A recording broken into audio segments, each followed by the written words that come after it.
اگر کوئی بگڑا ہوا بچہ ہے تو وہ خان صاحب ہیں جو لوڈو ہارتے ہوئے لوڈو الٹا دیتے ہیں، جو کبھی مشکل آئے تو رونا شروع کر دیتے ہیں، جب ان کی جماعت پہ کوئی مشکل آئے تو وہ اس طرح کہتے ہیں جس طرح ظلم کے پہاڑ ٹوٹ گئے۔ جب رانا ثناء اللہ کی گاڑی میں ہیروئن ڈلوائی جا رہی تھی تب بگڑا ہوا بچہ کون تھا؟ جب کہہ رہا تھا کہ میں مونچھوں سے پکڑ کے مجھے اس کی شکل پسند نہیں میں بند کر دوں گا تب بگڑا ہوا بچہ کون تھا؟ جب مریم نواز شریف کو والد کے سامنے گرفتار کروایا گیا باپ کو اذیت دینے کے لیے تب بگڑا ہوا بچہ کون تھا؟ جب شہباز شریف کی والدہ کی میت پڑی تھی اور جج کہہ رہا تھا میں نے جرح کرنی ہے تب بگڑا ہوا بچہ کون تھا؟ جب منہ پہ ہاتھ پھیر کے کہہ رہا تھا میں اے سی اتار دوں گا تب بگڑا ہوا بچہ کون تھا؟ جب کہتا تھا کہ میں گھر کا کھانا نہیں جانے دوں گا دوائیاں بند کر دوں گا تب بگڑا ہوا بچہ کون تھا؟ یہ بات یاد رکھنی چاہیے کہ ایک بگڑا ہوا بچہ ہے جو کہتا تھا نہیں چھوڑوں گا، اور وہ کہتے ہیں نا کہ وہ جو کہتا تھا کہ کچھ نہیں ہوتا اب وہ روتا ہے تو وہ چپ نہیں۔ جو ایک نیوٹرل ہونے کا سلسلہ شروع ہوا تھا وہ شاید بانی چیئرمین پی ٹی آئی کو قابل قبول نہیں، اور انہوں نے جب نیوٹرلٹی والا اعلان ہوا تو انہوں نے کہا کہ نیوٹرل تو جانور ہوتا ہے اور نیوٹرل تو کوئی چیز نہیں ہوتی، یا آپ حق کے ساتھ ہیں یا باطل کے ساتھ ہیں۔ مگر آج یکدم مذاکرات کی پیشکش کرنا اور کہنا کہ فوج نمائندہ مقرر کرے، تو میں سمجھتا ہوں کہ یہ جو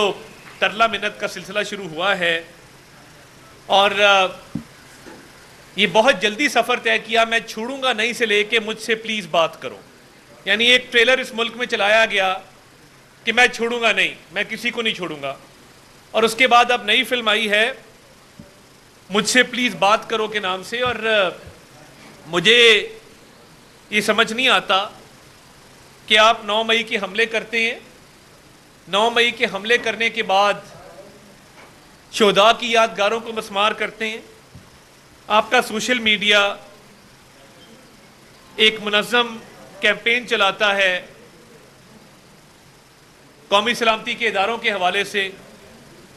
اس ملک کی افواج کے حوالے سے، اور آپ اس ملک کے امن کے لیے ایک خطرہ پیدا کرتے ہیں، اس ملک کی سلامتی کے لیے خطرہ پیدا کرتے ہیں۔ جب آپ کا دل کرتا ہے آپ IMF کو خط لکھ دیتے ہیں اور ملک کو ڈیفالٹ کرنے کی کوشش کرتے ہیں، جب آپ کا دل کرتا ہے آپ سائفر لہراتے ہیں اور ملک کی فورن پالیسی کو خراب کرنے کی کوشش کرتے ہیں اور ملک کے تعلقات دوسرے ممالک کے ساتھ ان کو خراب کرنے کی کوشش کرتے ہیں اور جھوٹا بیانیہ گھڑتے ہیں، اور آپ کی پوری دنیا نے وہ آواز سنی جب آپ نے یہ کہا کہ ہم نے اس کے ساتھ کھیلنا ہے، اس کے ساتھ کھلواڑ کرنا ہے، سائفر کے ساتھ اس کو سیاسی مقاصد کے لیے استعمال کرنا ہے۔ تو آج آپ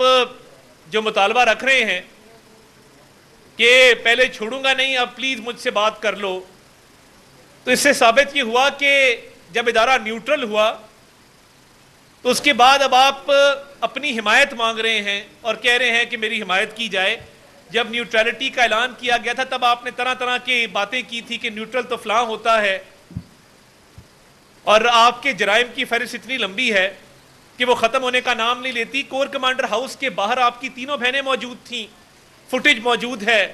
آپ سی سی ٹی وی کی بات کرتے، سی سی ٹی وی میں سب کچھ آیا ہے کہ آپ کا بھانجا باہر کھڑا تھا، آپ کی بہنیں باہر کھڑی تھی، آپ کے پارٹی کے رہنما کھڑے تھے، آپ کی پارٹی نے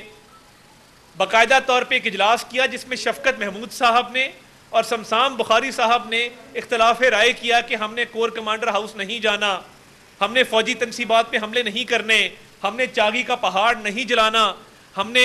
کیپٹن کرنل شیر خان کے مجسمے کو مسمار نہیں کرنا، ہم نے شہداء کی یادگاروں کے ساتھ بے حرمتی نہیں کرنی۔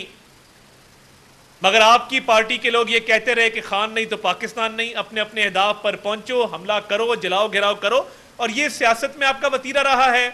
وہ پی ٹی وی کا حملہ ہو، وہ ایس ایس پی عصمت اللہ جنیجو پر آپ نے حملہ کیا،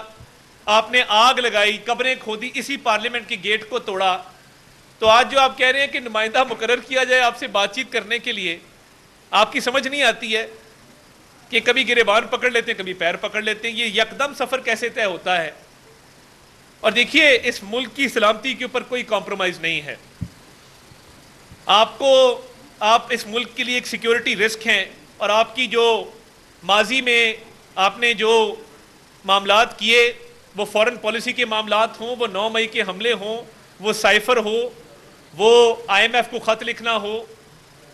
وہ یہ کہنا ہو کہ خدا نہ خواستہ یہ ملک نہیں رہے گا اگر میں اقتدار میں نہ رہا، آپ کے لوگوں کا یہ کہنا خان نہیں تو پاکستان نہیں.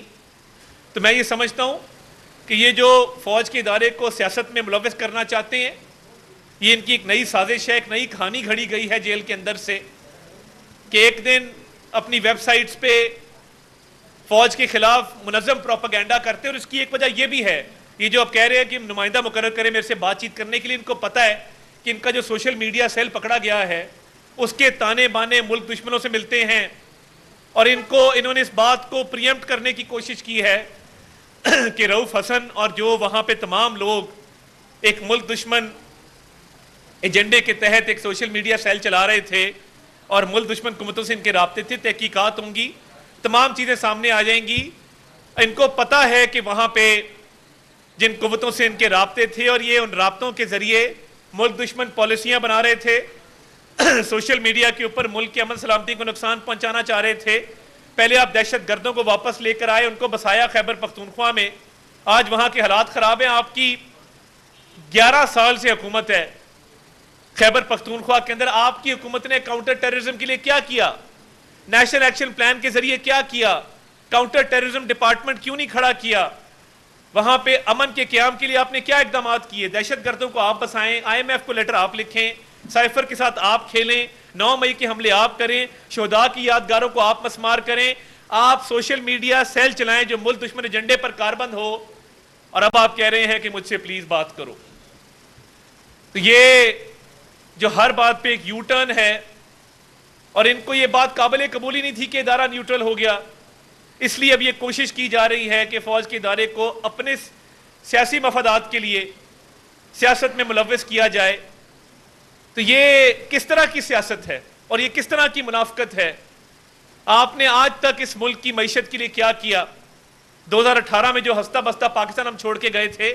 میاں شہباز شریف نے آ کے پھر ملک کو ڈیفالٹ سے بچایا. آپ رہ جاتے تو یہ ملک ڈیفالٹ ہو جاتا. ڈیفالٹ سے بچایا، اور آج بھی معاشی اصلاحات کے ایجنڈے پہ کاربند ہے. انشاءاللہ تعالیٰ اس ملک کو، کل آپ نے دیکھا کہ فچ کی ریٹنگز میں ہمیں CCC+ ملا، کل پالیسی ریٹ کم ہوا ہے، معیشت کے حوالے سے اچھی خبریں آنا شروع ہوئی ہیں. آپ کی جو ایکسپورٹس ہیں ان میں $3 ارب کا اضافہ ہوا ہے، $3 ارب کا. تو یہ تمام تر اشاریے جو ہیں یہ بتا رہے ہیں کہ معیشت میں بہتری آ رہی ہے اور حالات بہتری کی طرف جا رہے ہیں. یہ دیکھتے ہوئے اور اپنے ملک دشمن ایجنڈے کو دیکھتے ہوئے کہا جا رہا ہے کہ مجھ سے پلیز بات کر لو. تو یہ ان کے دورے معیار ہیں، منافقانہ سیاست ہے کہ 9 مئی کا اعتراف بھی کرتے ہیں کہ میں نے کہا تھا GHQ جاؤ اور احتجاج کرو، اور یہ 2 دفعہ اعتراف ہوا. اور پولی گراف ٹیسٹ سے کیوں بھاگتے ہیں؟ پولی گراف ٹیسٹ جو لینے سے انکار کیا گیا اس لیے کیا گیا کہ اس میں سچ ثابت ہو جائے گا کہ 9 مئی کے حملے آپ اس کے منصوبہ ساز تھے، آپ کی وہ منصوبہ بندی تھی اور ایک منظم سازش کے تحت آپ نے 9 مئی کے حملے کروائے تھے. اس میں کوئی شک و شبہ نہیں ہے. آپ کے پارٹی کے لوگ دیکھے جا سکتے ہیں، آپ کے خاندان کے افراد دیکھے جا سکتے ہیں، آپ کی پوری پارٹی کی پلاننگ دیکھی جا سکتی ہے، اور اس پلاننگ کے پیچھے آپ کی ذہنیت تھی جو آپ نے ملکی قومی سلامتی کے اداروں کے خلاف ذہن سازی کی. زہر جو ہے وہ گھولا نوجوان نسل کے ذہنوں میں، باہر بیٹھے پاکستانیوں کو تشدد پہ اکسایا، اور اس کے بعد آج کہہ رہے ہیں پلیز مجھ سے بات کرو. تو یہ اینٹی کلائمیکس ہے اس فلم کا جس کا عنوان تھا میں کسی کو چھوڑوں گا نہیں. اور آج جو یہ ترلا منت کا پروگرام جاری کیا گیا ہے یہ صرف اس بات کا شاخسانہ ہے کہ آپ کا ایک سیل پکڑا گیا ہے اور اس میں شواہد موجود ہیں، اور انشاءاللہ تعالیٰ بہت جلد وہ قوم کے سامنے آئیں گے.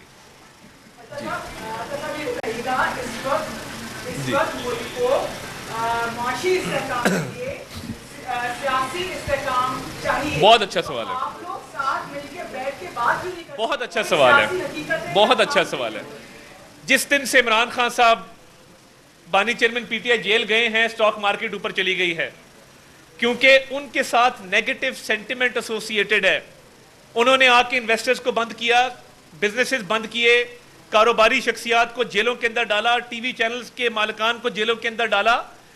بزنس سینٹیمنٹ جو ہے وہ ابھر کے سامنے آیا ہے جب سے یہ جیل کے اندر ہیں. سٹاک مارکیٹ جو ہے وہ اوپر جا رہی ہے، فورن ڈائریکٹ انویسٹمنٹ اوپر جا رہی ہے، ایکسپورٹس بڑھ رہی ہیں, فچ کی ریٹنگ امپروو ہو گئی ہے, IMF کا معاہدہ طے ہو گیا ہے, پالیسی ریٹ نیچے آ گیا ہے. یہ تمام تر جو فیکٹرز ہیں یہ اس بات کی علامت ہیں کہ اس ملک میں اگر کوئی ڈی اسٹیبلائزنگ فیکٹر ہے وہ بانی چیئرمین PTI ہے, جو عدم استحکام کو فروغ دیتا ہے. اس کے ہوتے ہوئے سیاست کے اندر اور عملی میدان کے اندر استحکام نہیں آ سکتا, وہ نکلا ہے تو ملک کے اندر استحکام آ رہا ہے. جو اس وقت تک پروجیکٹ رہا ہے PTI کا, کیا بطور سیاسی کارکن کے آپ اس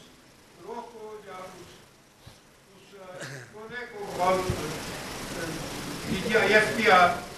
سیاسی پارٹی سمجھتے ہیں؟ کیا ان کا کنڈکٹ سیاسی پارٹی سے؟ دیکھیے, ایک دہشت گرد جماعت ہے اور ان کے آنے سے پہلے سیاست میں لوگ ایک دوسرے کی خوشی غمی میں شریک ہوتے تھے, لوگ سیاست کو سیاسی مخالفت کے طور پہ لیتے تھے. انہوں نے سیاسی مخالفت کو دشمنی میں تبدیل کروایا, اور یہ جو طرز عمل ہے کہ آپ گالم گلوچ کی سیاست کریں, خواتین کی تضحیک کریں, بلڈنگوں کو آگ لگا دیں, دھمکی آمیز رویہ اختیار کریں, کسی کی عزت نہ چھوڑیں, ہر کسی کی عزت کو تار تار کرنے کا آپ نے جو ہے وہ مشن بنایا ہوا ہے, تو یہ ایک دہشت گرد جماعت ہے. اور اس کو اسی لیے TTPTI کہتے ہیں, تحریک طالبان پاکستان تحریک انصاف کہتے ہیں TTPTI. یہ جو TTPTI ہے یہ طالبان کو اسی لیے واپس لے کر آئی ہے, اور اسی لیے شہداء کا مذاق اڑاتی ہے, کیونکہ ان کو پاکستان کی سالمیت سے کوئی غرض نہیں ہے, اس ملک کی ترقی سے کوئی غرض نہیں ہے, اس ملک کی عوام سے کوئی غرض نہیں ہے. جھوٹے بیانیے بناؤ, ملک کے خلاف سازشیں کرو, اپنے آپ کو ہیرو ڈکلیئر کرو, اور اس کے بعد کہو جی پلیز میرے سے کوئی بات کرتے.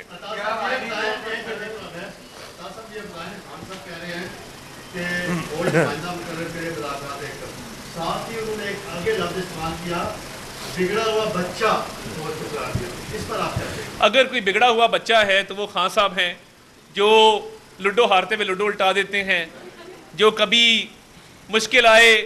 تو رونا شروع کر دیتے ہیں, جب ان کی جماعت پہ کوئی مشکل آئے تو وہ اس طرح کہتے ہیں جس طرح ظلم کے پہاڑ ٹوٹ گئے. جب رانا ثناء اللہ کی گاڑی میں ہیروئن ڈلوائی جا رہی تھی